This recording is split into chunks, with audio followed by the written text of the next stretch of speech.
Hello and welcome to Global Spec's Industrial Marketing Digital Summit. And thank you for joining us for today's panel discussion, Social Media Use in the Industrial Sector.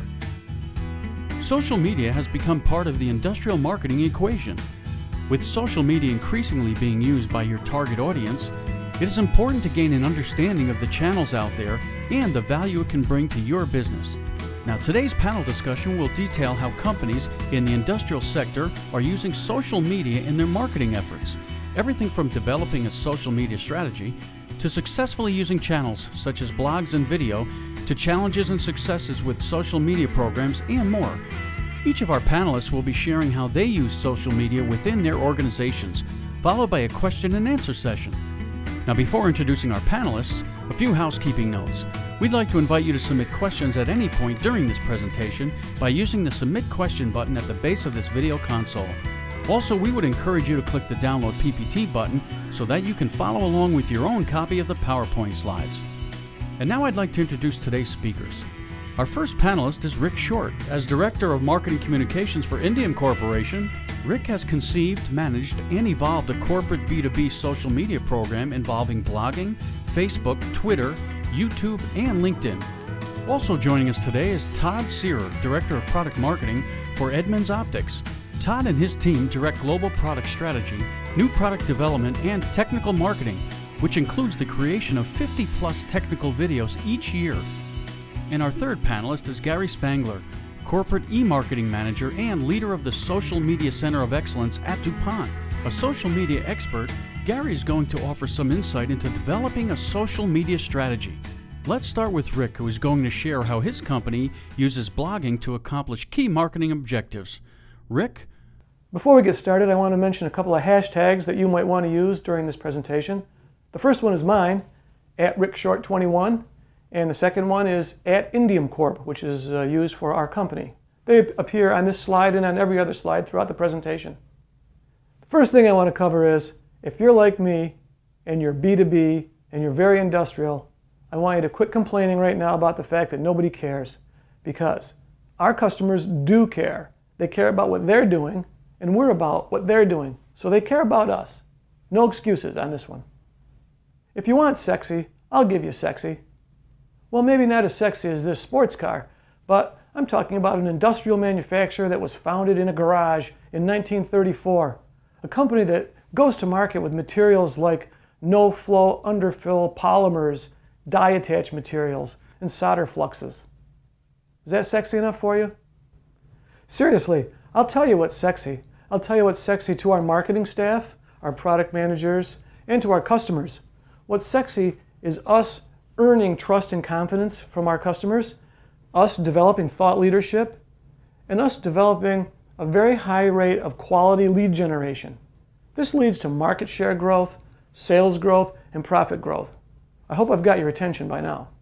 Actually, as I look at this slide, it reminds me that I've built it completely backwards, because one of my mottos is always begin at the end. And that's a different way for me to talk about goal-oriented project management. And in our case, the end is the sales, the market share, and the profit. And this is where our entire project starts from. We work backwards from that point. This brings me to one of my most favorite mantras: content to contact to cash. These words represent specific complex topics, but obviously cash means our sales and profits. Obviously the contact means lead generation, getting the right information about the customers so we understand what they're all about and what they want from us.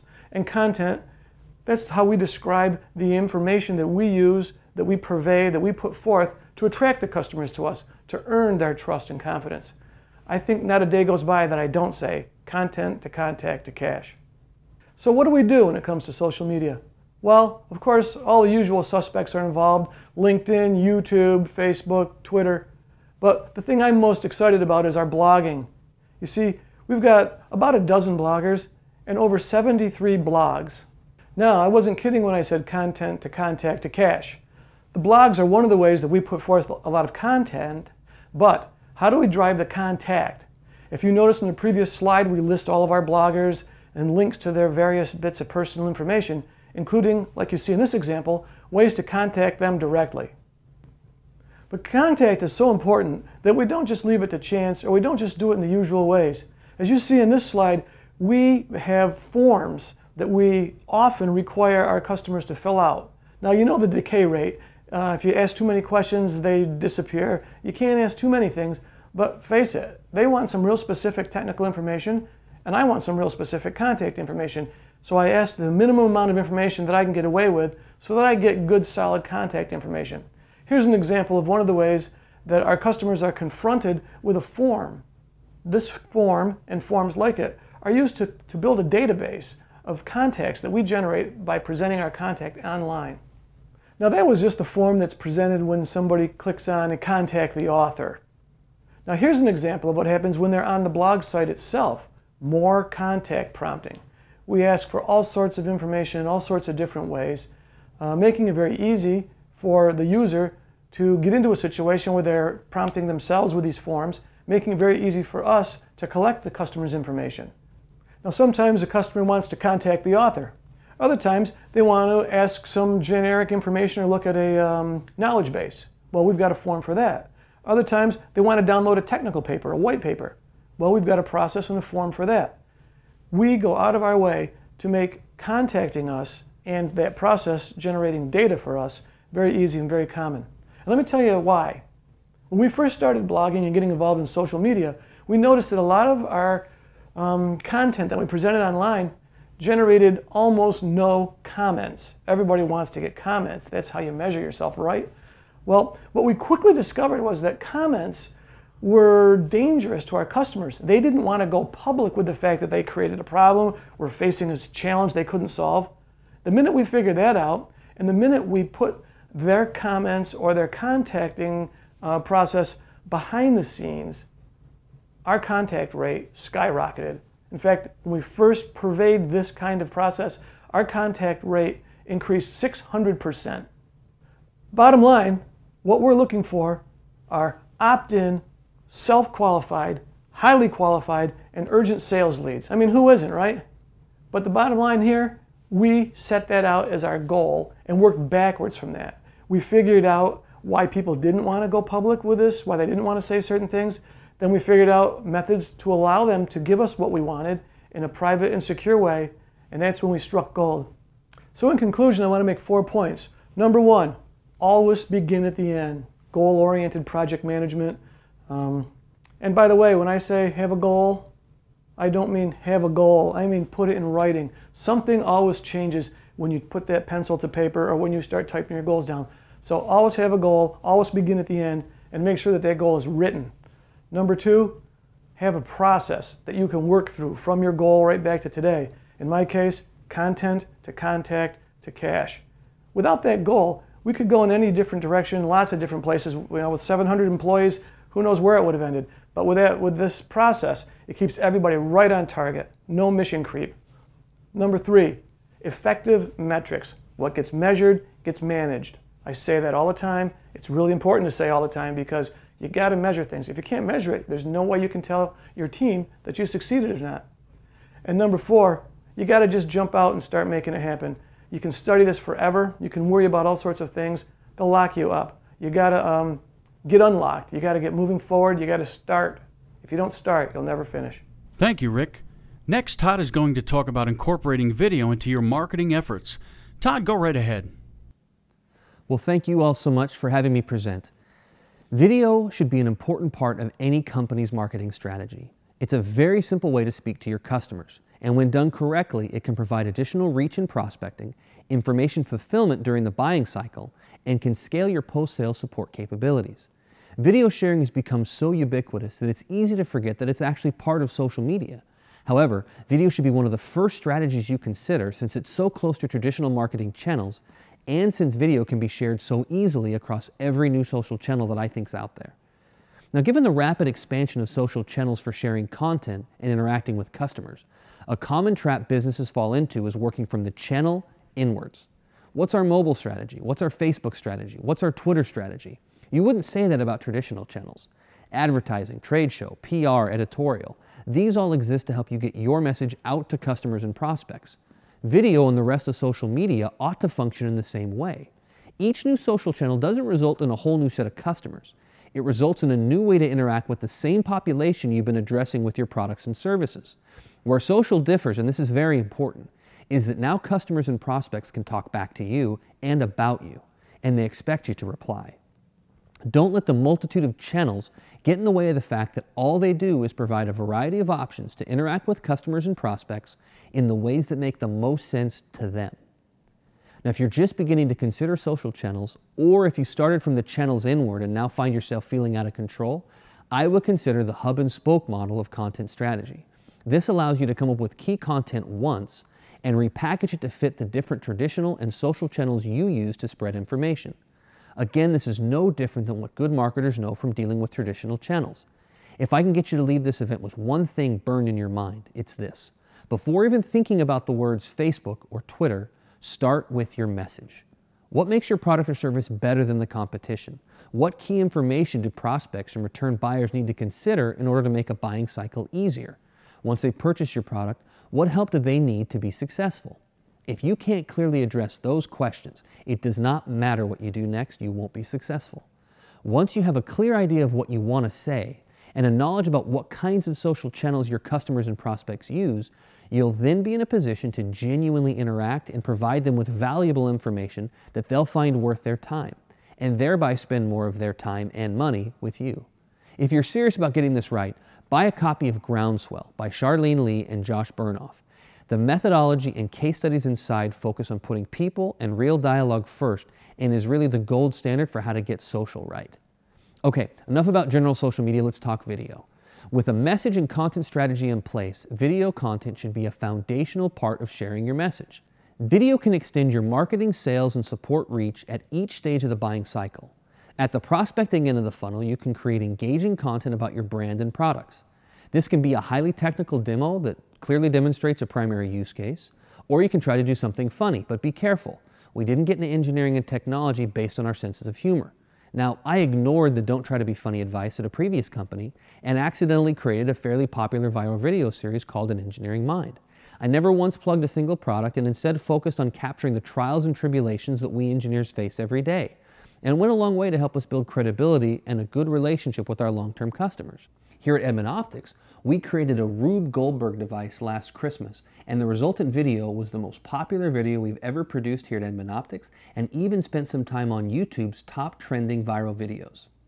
Now, moving down the funnel to consideration and specification, video content posted on a product page is a great way to help customers choose between different product types and better visualize their desired end result. Zappos, the online shoe store, does a great job with this. Many of their product pages includes a very low-budget unboxing video where someone is rotating the shoe around and giving some basic information. It's quick and easy to make, and Zappos claims a 30% rise in conversions once they started putting those videos on the product page. Here at EO, the majority of our video focuses on products. With over 25,000 different optical components in stock, we want to help customers design the very best system they can and make sure they pick the right components the first time.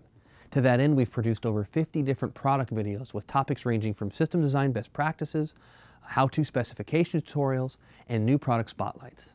Now, moving past the sale, post-sale support is crucial for repeat business, but it can be very expensive, especially for software platforms, highly customized products, and anything that has a long buying cycle. Video is still an obvious choice here since you can cover frequently asked questions and other support concerns, and the video format allows for better color and detail than written content. Our applications engineers identify common support questions and build tutorial scripts that we shoot and upload in the hopes of turning more people to our website for basic customer support. Let's talk about how to produce this content. Before I start listing out equipment and budgets, I want to reiterate that all good video needs is a clear message and someone to deliver it with enthusiasm. You'll notice I've jumped between different locations and video qualities to emphasize this point. I have what I hope you think is a clear message, and I'm very passionate about it. If I don't have a plan, or if I'm not excited about it, no amount of budget or special effects will make it any better. Here at Edmund Optics, we recently completed our own studio in a repurposed part of our warehouse. While that sounds fancy, it's just a walled-off space about the size of a racquetball court. In this particular shot, I'm using a Canon 5D Mark II. It's a very nice camera that took a lot of persuasion to get approved, but it lets me shoot 1080p high-definition footage, and that makes me look almost like a professional. For this shot, I'm in a conference room in our offices. I have no additional studio lighting, and I'm using a very inexpensive high-definition flip video recorder. Now, Flip has since gone out of business, but you can find any number of high-definition mini cameras on Amazon or an electronics store in your local area. For this shot, I've literally rubber banded my iPhone 4S to the side of the tripod while sitting at my desk around my coworkers and colleagues. This is the perfect example of how a good, clear message and an enthusiastic presentation can overcome any technical difficulty. But it can't overcome awful coworkers. You'll notice that the audio hasn't cut out between shot to shot. That's because we take audio very seriously. I use a little mini lapel microphone connected to an external audio recorder. This is important because while our eyes can make do with a variety of video qualities, our ears tend to get upset when we hear hissing or echoes. For lighting here in the studio, we use compact fluorescent daylight balanced light kits. It's low power and everything is on stands, so we have complete flexibility to tweak lighting as we need. As far as lighting placement, we learn as we go. In all seriousness, go to YouTube and search for lighting tutorials, and 30 minutes later you'll know about as much as I do. Now, if you're shooting basic video or have low starting budget, you can use free editing software that comes with most operating systems. There are also $100 software options out there like Adobe Premiere Elements and Sony Vegas Movie Studio if you're looking for a little more control. We use Adobe Premiere Pro, which is more expensive but gives us complete flexibility to deliver the end product that we want.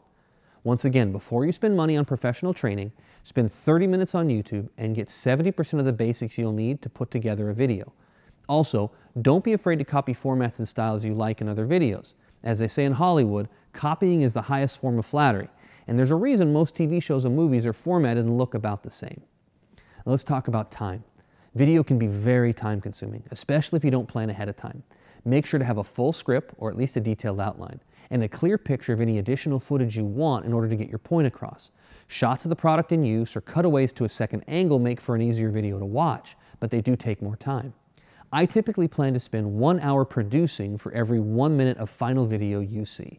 This presentation's been about 7 minutes long, and I've spent about 7 hours from initial conversations with Global Spec to final editing here at EO. If you're like me and video is not your only responsibility, I highly recommend hiring an intern. Jake is behind the camera today, and he's a film production student at a local college. Thanks to his time, we were able to produce 50 videos last year, and we're on pace to do the same this year. That result is definitely worth his expense. That's all I have to say about video production. I hope this is helpful, and I'd be happy to answer any questions that anyone has. You can email me at tsear@edmundoptics.com or shoot me a question via Twitter at @ToddSear. I'll turn it back to our moderator. Thank you very much, Todd. And now I'm going to turn it over to Gary, who will discuss setting social media policies within your organization. Gary? Thank you, Global Spec, for having me here today to address this audience. As you know, I'm Gary Spangler, leader of DuPont's Social Media Center of Excellence. And I'd like to talk a little bit today about how we set policy and governance for social media. Let's address some myths, though, and how we really got to the place where social media is a viable form of marketing for the industrial sector. First, we've heard that B2B is different from B2C. Well, B2B business models are different because we usually have considered purchases and long lead times. But when you look at people's behaviors, they're really the same, whether you're in a business or whether you're a consumer at home looking for peer referrals on movies, or you're looking on Google search, for recipes. Even when we come to work as engineers or specifiers, we're still looking at search engines for finding products and specifications, or we're looking for peers to refer us to either agencies or to others who have had experiences similar to ours. We think too sometimes that our customers are not on social media. The question is, well, how do you know? We know that the fastest growing demographics for social media are really older people today. 35 to 54 age bracket, 29% of Facebook users in 2010, and the over 55 was the fastest growing. And we know that the Gen Yers are certainly there, and the ones as they enter the workforce, both in our own companies and our customer companies, they will accelerate this adoption. We think too sometimes that our employees are not discussing company business on social networks. Again, how are you sure? How do we know that? And there are methods and tools to find out what's being said about our companies, not just by employees, but by the whole breadth of people who are talking about our brands and our products. And there's great insight that can be found by doing that. Social media is a fad. Well, not when 2/3 of the global internet population visit social networks. I think we're all agreed that this is not a fad, and it's really becoming a standard channel for communications. And I don't need a social media policy. Well, that's not what the Federal Trade Commission in the United States thinks.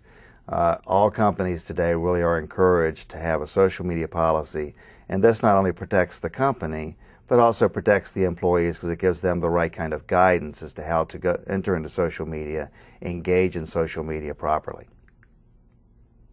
Social media use is accelerating. It really started back when we had broadband and then 3G and 4G. As these systems get more effective, more efficient, and faster, we find that the adoption of these different social media channels is picking up at an accelerating rate.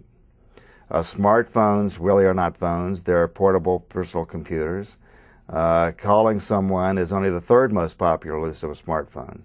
And so as these smartphones really become the preferred technology for engaging in social media, we really need to understand how that technology is changing communications. Tablets, whether they're iPads or very similar kinds of technology, that is where people are using today for communications, for accessing the internet. The question is what will happen to the personal computer over time? And then, as I said before, the Gen Y really are accelerating not only the use of technology, but the use of social networks. The applications is that social media is proliferating. I mean, there's all kinds of channels and all kinds of choices, whether there are blogs, video social networks, photograph social networks, micro blogs, and that begs the question around having some kind of policy and governance to guide employees, businesses, and marketers around the use of these networks. Technology. I mean, how do we use the various technology, whether it's PC, tablet, smartphone, and mobile, and more broadly, for example, is around how do we engage into our marketplaces using the technology that they prefer and the channels that they prefer. Companies and brands are now publishers. We need to understand that we publish content in all kinds of forms, leveraging all types of content, whether it's video format or photographs. And so how do we put in place a content publishing process, an editorial calendar to help us do that? Measurement. Well, what is the return on investment? Certainly we need to measure our return on investing into these channels, but also, as I said before, if we're not listening, if we're not looking at what people are saying on these channels to know how our brands and our products and our companies are being talked about, as Jeff Hazlett has said, what's that return on ignoring those conversations? And marketing, PR, and legal really now have crossed. I mean, we all have a common goal around protecting our companies and our employees, but at the same time leveraging these channels for marketing and communications purposes. And so it's really incumbent on all of us that marketing, PR, and legal work hand in glove and very closely, not only on the policy and governance, but also in how the channels get used. So where are you today? I mean, are you experiencing a crisis or an issue? Oftentimes, a crisis or an issue will surface in social networks, and then that gets management's attention around, well, we should have a policy. Is senior leadership already on board? Do they already accept that social networks and social media is something employees are already engaged in, that marketers are already engaged in or should be engaged in? They would also then probably be open to leading the development of a policy. Or do you have social media champions embedded in your organization at various levels? Oftentimes these social media champions can actually help get the attention of senior management through doing pilots and through the work and through their engagement to show how it works, and then once management can see actually in practice social networks being used, the notion of developing a policy then becomes easier. So are there some businesses or brands that you have ready, more ready than others, that you could start with a pilot, that they're already ready to use these channels in conjunction with their other offline or integrated digital marketing? And can you get help from some knowledgeable agencies? The Word of Mouth Marketing Association is a good organization really to find out not only the ethics associated with good word of mouth and social media marketing, but it also will give you those agencies who understand the space and understand how to do it both ethically, legally, but also competently. Many businesses now, as they mature in their work in social media, are creating a center of excellence. And what this really is around helping to guide from a central place within the organization the policy, the governance, standardized tools and applications, and education and training. So you can take your social media champion or champions, leverage their passion for the space to help create this center, write a policy, and there are a number of good policies already available publicly that you could look at and pattern your policy after. We also use a request form for any new social media channel to be used by the business. A request needs to be made and has the right authorizations so that the business, legal, and marketing communications are on board and understand the business use associated with these social channels. Organize early. Altimeter Group speaks of a hub and spoke model, which is the most popular way of organizing around social media, which has this center of excellence, and then perhaps if you're a large enterprise, centers in functions, in regions, or in large business units. And then use this center to lead thought, conduct webinars, training, education, create a social media playbook. Use the e-listening and the monitoring tools that you might have to do some research and to demonstrate to the businesses what's being said about their brands around their business in social networks. Create a set of measurements, whether that's likes or followers or visits to website, but also look at key performance indicators, like bringing people to your website and looking for opt-ins, downloads of key white papers, and whether people visit your where to buy site or your dealer locator. And then look at vendor selection as well and training. So one of the things the Center of Excellence can do is to vet vendors and agencies for doing various kinds of social media marketing or communications. So one final thought is the room is emptying. People have already really adopted social media as a way to communicate, as a way to engage our customers and prospects, and we don't want to be the last one in the room. So it's important for us to understand the space, get out now, try it, pilot it, experience it, and then develop a good policy and a good governance. And with that, I appreciate again the time, and we'll do some questions and answers following this. Thank you. Thank you, Gary. And now it's time for the question and answer portion of today's panel discussion, where our panelists have agreed to answer some key questions regarding social media usage in the industrial sector. The first question up, what are the key objectives of your company's social media strategy?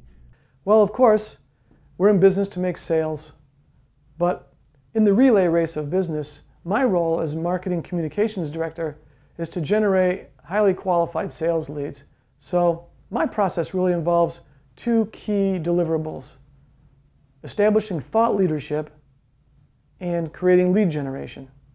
The way it works in my industry, if you're a vendor and you are very well thought of, you're a thought leader, people pay a lot more attention to you, give you a lot more access to what they're working on, and that benefits us with regard to very rich and insightful lead generation.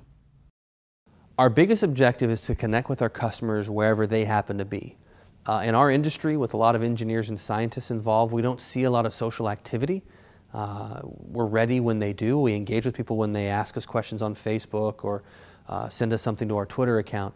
But in general, we're kind of sit and wait mode until we hear something from our customers, again, just because we haven't seen a lot of activity in our industry in the social space. The key objectives around our social media strategy covers several areas. One is issues and crisis management, because oftentimes that's where conversations will occur relative to crises or issues. Corporate communications, whether it's corporate news or investor relations communications, talent acquisition for human resources, and general marketing communications and publishing marketing content. Okay, let's take a look at another question. Who is responsible for social media in your company? I manage our social media program as the director of the company, but really our product managers and our tech support team, sales engineers, etc., they're the people that actually operate and run our social media system. You see, what we've done at our company is we've turned our company inside out rather than rely on a slick spokesmodel or a very highly present marketing communications department. We've put all of our behind the scenes people, engineers, product managers, tech support staff, right out front. So they actually are the people who truly operate in a hands-on manner our social media program. The cliche answer is all of us are responsible. When anyone sees something on Facebook, sees something on Twitter, sees a blog post that includes us or mentions us or our products, that's brought to the attention of our marketing group. Our Director of Marketing Communications is the primary owner of the social strategy, but our engineers are involved. Our engineers create content. Our engineers will reply to customers as well. All right, another questioner asks, what has been your biggest social media success? I think the biggest success has been the development of the policy and a global governance around that policy and the creation of the Center of Excellence for Social Media out of corporate marketing and sales. But having said that, I like to think back on one of our earliest successes, which was a video campaign we did on DuPont Science called DuPont Science Stories. That year, DuPont Science Stories was nominated and became a finalist in MediaPost's ALMA Expo's Best Campaign on Social Media against Adidas and Doritos. Although DuPont Science Stories did not win that campaign or win that nomination, it was in good company, having been there with Adidas and Doritos. I will say, though, the success that really came out of that Science Stories campaign was that we really demonstrated that video was a very powerful medium for communicating DuPont science. There are some parts of our science that are just best told through video, particularly how we test our products. Product testing video really showed well in that video, and it's really the only way to communicate that. We also found that through the video campaign and being on the blogs at that time, that we were able to connect to the younger audience, the 24 to 24-year-olds that we were addressing at that point. They really resonated with the Science Stories campaign, and that was, I think, a big success for DuPont. Easily the biggest splash that we've made with social media was the Rube Goldberg device that we created last Christmas. It entirely used our products. It was about 3 minutes long, and the whole premise was how can an engineer get marshmallows into their hot chocolate in the most difficult way possible? And we sent it across a whole part of our warehouse using a handful of products and things we bought at Walmart and so on. A lot of fun. It made a big splash on YouTube. It was a huge hit with our customers. At the end of the day, if you want to talk about the return from that, it was really a good branding, a good interaction, a good relationship building opportunity with our long-term customers. We got a lot of feedback when normally we don't hear a lot back on emails to customers. What has been your biggest challenge with your social media program? The biggest challenge that we face in our particular case is maintaining the enthusiasm of our participants and social media managers. These are very busy people, and they're quite well known as experts in their field. To be an expert in your field means you've got to be really involved with the details. So these people don't just sit around blogging or tweeting. They're the ones that are actually in the research lab. They're the ones that are actually out in the field with our customers. They're the ones in our manufacturing facilities. These are the people that are really truly involved up to their elbows in product, process, and applications. So they're pulled in lots of directions. The very thing that makes them really valuable, the very thing that makes them thought leaders, is the very thing that kind of pulls them away from this. And in fact, we walk a line. We don't want them to be all about social media, all about blogging, because once they stop being product and process experts, they're not as interesting to their customers. The biggest challenge we've seen is the fact that there's not a lot of activity in the photonics industry around social media. Publications have Twitter handles, individual engineers have Twitter handles, people are active on sites like LinkedIn or in Facebook groups, but we aren't seeing that huge kind of critical mass that you need to have a really good social community inside of photonics. And so we're ready to go. Our Marcom group is just chomping at the bit in order to get out and do more and more with social. But the challenge has been we're kind of waiting to see it pick up amongst our customers. Otherwise, you're spending a lot of time working on something that doesn't necessarily get you a lot of return. Okay, another question.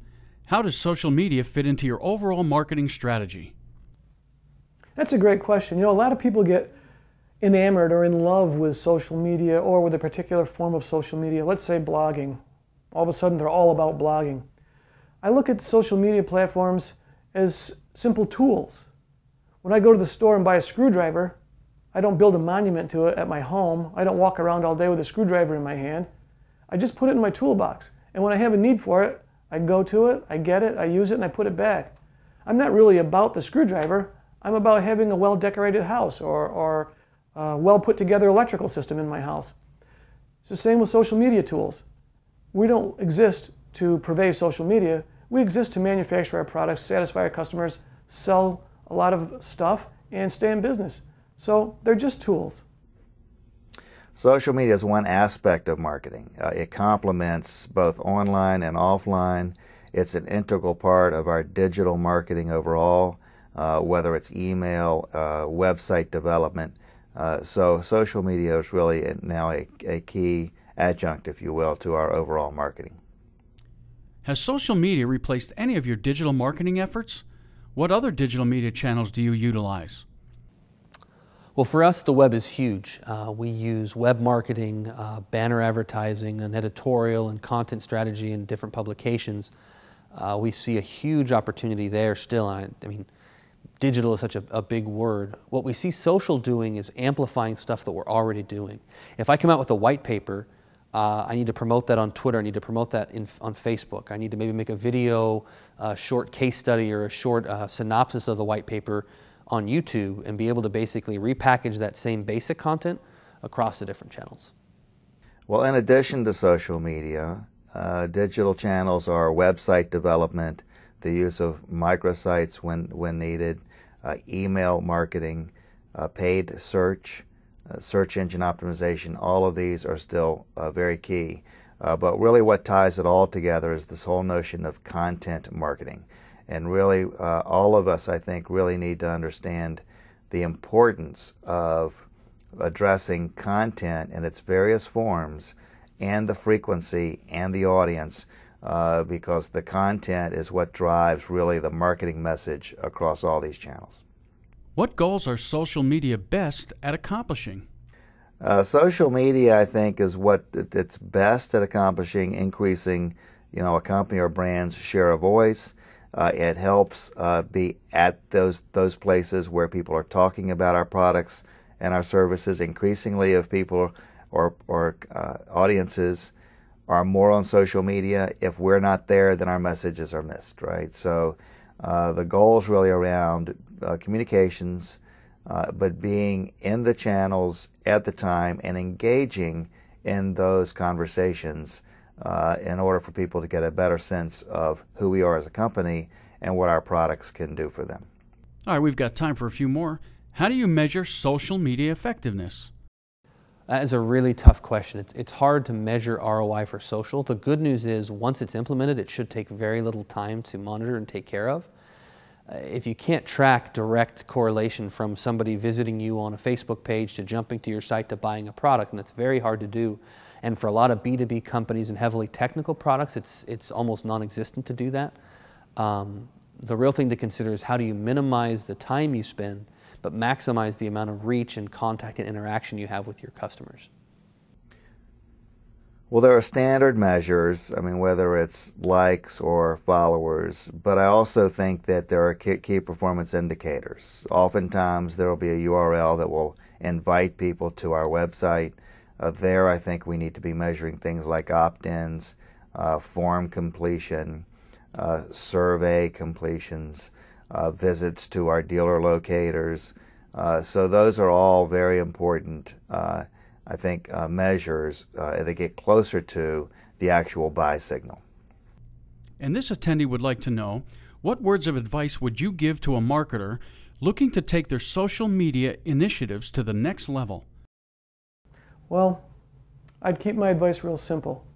I would advise people to have written goals and always begin at the end. In other words, activate all of your projects with that goal in mind. Start with a goal and work backwards to where you are today. Develop a good system and then launch. My second word of advice would be make sure you've got really good metrics that your boss and everybody on your team can live with and appreciate. Once you're delivering to that metric, an accepted metric, your progress is undeniable. Okay, we've got time for one more question. Do you have any tips for under-resourced marketing departments that want to get started using social media? Well, most of us have lofty goals, so I'd say that virtually everybody says they're under-resourced with regard to what they'd like to do. I'd also say that if you're so under-resourced that you don't have a minute to spare, you don't have any content to work with, then I'd say you're in trouble. But if you're like most of the people in the middle of this bell-shaped curve that we all live in, you've got some content, you've got some time, I'd say the one thing I'd advise you to do is to blog. Because blogging is something you can do at virtually any hour of the day. You can leverage your content, even if it's not that much content, in many ways. It helps drive your search engine ranking. It improves your search engine marketing. It establishes you as a thought leader. It's content that your customers and your target audience can socialize themselves by sharing, commenting on, etc. It's a very, very rich form of social media, and in my opinion, the one that delivers the highest return on investment. The biggest challenge with social is proving a return of your investment, especially in an understaffed or under-resourced department where you're trying to prove out that the budget you do have and the people you do have are giving results. Trying something new can be somewhat dangerous. So if you're going to do it and if you're going to jump into social, recognize A, that ROI should be very much computed differently in the social space. When people talk about monetizing your Twitter stream, I don't believe it. I don't think that's a real use of social. Social is about connecting with your customers. So if you're going to do it, start small and find some kind of incremental metric that shows better engagement, more page views back to your site, or something that shows progress. Start small, put your attention into an event, a contest, a video series, whatever it takes, and prove that little glint of success, and then try to expand over time. Well, Rick, Todd, and Gary, thanks for answering our questions and for your informative presentations.